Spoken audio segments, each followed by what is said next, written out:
Yeah! ఇంకొక issue ఇక్కడ vanilla diet అనేసి ఏదో స్పార్కిల్స్ ఏదో ఉంది. ఒక్కొక్కరుగా బయటకు వస్తున్నారు. బట్ మీరు అనొచ్చు కంప్లైంట్ ఎక్కడ చేయాలో తెలీదు. ఈ డైట్ పేరుతోటి డాక్టర్ కాకపోయినప్పటికి కూడా డాక్టరేట్ అనేది ఒక దాన్ని అడ్డు పెట్టుకొని ఈరోజు అందరికీ ఒకే డైట్ ఇచ్చుకుంటూ తను చీట్ చేస్తుంది అనేసి చాలా రోజుల నుంచి వెలుగులోకి వచ్చింది. అది పీక్ స్టేజ్లోకి వచ్చింది. అంటే ఇలాంటి వాటి గురించి ఏం చెప్తారు? ఒకటండి, ఇప్పుడు డైట్ అందరికీ ఒకటే ఇస్తున్నారా, ఒకటే ఇవ్వట్లేదా? మీరు అన్న క్వశ్చన్లో 2 డిస్టింగ్విష్ తీసుకోవాలి. మనం ఒక హాస్పిటల్కి వెళ్తాం, హాస్పిటల్లో డాక్టర్ అందరికి సేమ్ మెడిసిన్సే రాస్తారు.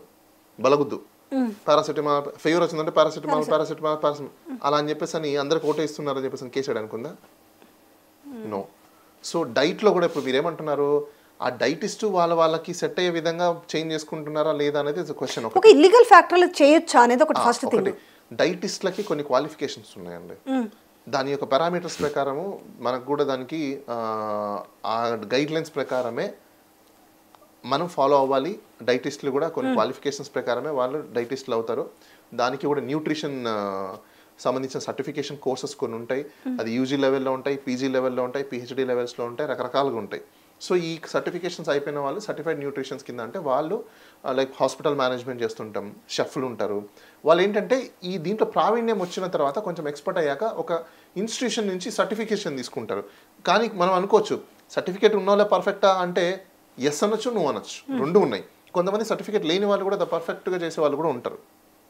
దాంట్లో ప్రాక్టీస్ ఉన్నవాళ్ళు, ఎక్స్పీరియన్స్ ఉన్నవాళ్ళు, ఇలాంటి వాళ్ళు కూడా కొంతమంది మనకు మార్కెట్లో దొరుకుతారు. అయితే ఇప్పుడు ఈ న్యూట్రిషన్ డైటిస్కి సంబంధించిన పెద్ద ఇష్యూ, ఒక చర్చ ఏదో నడుస్తుంది. అయితే ఆ దాంట్లో ఇప్పుడు మీరు అనేది నన్ను ఇంపోజ్ చేశారు ఒక క్వశ్చన్ ఏంటి, కంప్లైనెంట్స్ ఎక్కడున్నారు, విక్టిమ్స్ ఎక్కడున్నారు?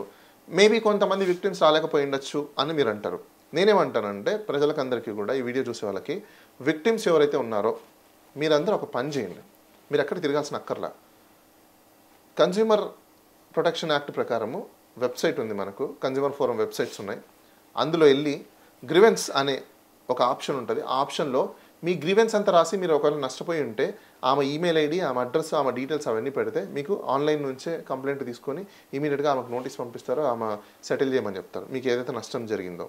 అలా చాలా మంది తెలియక ఎక్కడ కంప్లైంట్ చేయాలి అంటే ఇక్కడ చాలా సింపుల్ అండి. ఎందుకు పోరంటే ఇక్కడ 2 విషయాలు ఉన్నాయి.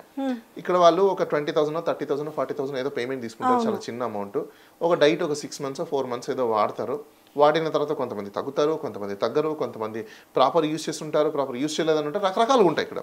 సో కానీ ఇందులో ఏ విధంగా మెజర్స్ చేయాలి అనేది క్వశ్చన్. ఇప్పుడు వాళ్ళకి ఏంటంటే 30,000 రూపీస్ మేము పెట్టాం కదా అని చెప్పేసి కంప్లైంట్ చేస్తే మేము నామోషిపోతామేమో, మమ్మల్ని అవహేళనగా చూస్తారేమో, మమ్మల్ని చీప్గా చూస్తారేమో అనుకునే వాళ్ళు ఎక్కువ మంది ఉంటారు, నష్టపోయిన వాళ్ళు. సో అలా ఎవరన్నా అనుకొని వెళ్ళలేని వాళ్ళు ఆన్లైన్లో కూడా కంప్లైంట్ చేయొచ్చు. వాళ్ళు ఆన్లైన్లో కంప్లైంట్ చేశారనుకోండి, మీకు హ్యాపీగా మొత్తం ఆన్లైన్లోనే జరుగుతాయి డీటెయిల్స్ అన్ని, కన్జ్యూమర్ ప్రొటెక్షన్ యాక్ట్ నుంచి. కానీ ఇదంతా కూడా ఓవరాల్గా సోషల్ మీడియాని బేస్ చేసుకొని ఎప్పుడైతే కొంచెం ఇన్ఫ్లుయెన్స్ వస్తుందో ఇంకా మళ్ళీ ఈ సెలబ్రిటీస్ని తీసుకొచ్చేసి ప్రజల్ని అట్రాక్ట్ చేసి, అంటే ఎట్లుందంటే ఒక చాలా లాజికల్గా చేస్తున్నారేమో బిజినెస్లో అనిపిస్తుంది. అంటే ప్రజలు ఇప్పుడు వాపోతున్నారు పాపం. ఒకటి మార్కెటింగ్ అంటేనే దాని అర్థము ప్రజల యొక్క మనసుల్ని గెలుచుకొని వాళ్ళకి కావాల్సిన విధంగా దాన్ని అడ్వర్టైజ్ చేసి ప్రోడక్ట్ ని సేల్ చేయడమే. It's call marketing. మనం చూసిరు అలాగే చిట్టి పికిల్స్ ఏదో రచ్చ అయిపోయి మూసుకునే కాడికి వచ్చింది. దానికి ఒక సర్టిఫికేట్ ఎంబీఏ కోర్స్ ఎందుకు ఉంది? What is MBA marketing? MBA marketing లో టెక్నిక్స్ నేర్పించేది అవే కదా. ఒక కస్టమర్ని ఏ విధంగా మెస్మరైజ్ చేయాలి, ఒక కస్టమర్ని ఏ విధంగా మ్యానిపులేట్ చేయాలి, ఒక కస్టమర్ని ఏ విధంగా మెస్మరైజ్. ఓకే, కానీ మ్యానిపులేట్ ఇక్కడ ఇబ్బంది అవుతుంది. అందరు చేసే పని మ్యానిపులేట్. మెస్మరైజ్ కి మ్యానిపులేషన్ కి పెద్ద తేడా లేదు. మెస్మరైజ్ అని అంటే ఒకటి మన ప్రోడక్ట్ లో దమ్ము ఉంది, మన ప్రోడక్ట్ నిజంగా ఉంది, మనం బిజినెస్ చేయడము, ఎంబీఏ స్కిల్స్ నేర్పించారు. ఓకే, మెస్మరైజ్ కి manipulate, mesmerize next level manipulation. కానీ మెస్మరైజ్ తోటి మీరు ఆకట్టుకొని రియల్ ప్రొడక్టివిటీ బయటకు తీసుకొచ్చి వాళ్ళకి ఇస్తే బాగానే ఉంటుంది కదా. Mesmerize next level manipulation. ఎందుకు మ్యానిపులేషన్ అంటారంటే, మెస్మరైజ్ అంటే ఏంటి, వావ్ చూసారండి ఇది చాలా సూపర్గా ఉంది, ఇలా తిప్పితే, ఇక్కడ కూడా ఏమంటాము, ఇలా తిప్పితే అండి ఒక డైరెక్షన్ వస్తుంది, ఇలా తిప్పితే ఇంకో direction. It's nothing but manipulation.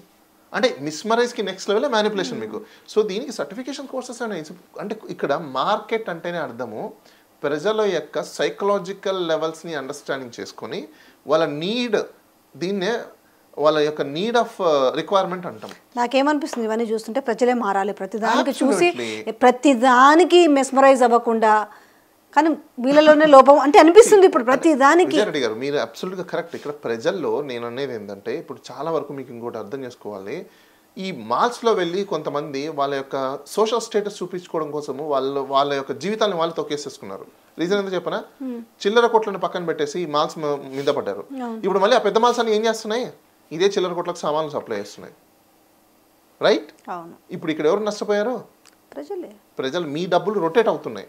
మిమ్మల్ని వాళ్ళు ఒక స్టేటస్లోకి తీసుకెళ్ళిపోయి మార్ట్కి వెళ్తే మీకు ఈ స్టేటస్, ఆ మార్ట్కి వెళ్తే ఈ స్టేటస్ అని చెప్పేసి దాన్ని కేటగిరేషన్ చేసి మీరు మోసపోతున్నారు. ఎవరో కాదు ఇక్కడ.